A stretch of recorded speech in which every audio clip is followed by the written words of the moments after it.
Міністерство з питань реінтеграції тимчасово окупованих територій України розробило концепцію розвитку кримськотатарської мови до 2032 року. Її мають оприлюднити протягом тижня. У міністерстві вважають це кроком до відновлення територіальної цілісності та суверенітету України. Робота над концепцією розпочалася на початку вересня минулого року. Відбулися перемовини з Меджлісом. Цей документ буде подано на розгляд Кабінету міністрів наступного тижня. Це стратегічний напрям для держави і основні засади в тому, щоб зафіксувати проблемний стан, який є зараз, також зафіксувати основні орієнтири, тобто це повинен бути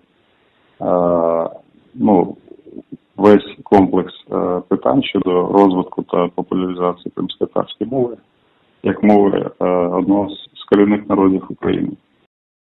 Раніше Мінреінтеграції України звернулося до корпорації Google з проханням включити кримськотатарську мову в сервіс Google Translate, а також до платформи з вивчення іноземних мов Duolingo з пропозицією запустити курс з кримськотатарської мови на базі їх сервісу. За словами заступника міністра Снавіра Сейтхалілєва, для того, щоб включити мову у перекладач, необхідно опрацювати велику кількість текстів цією мовою.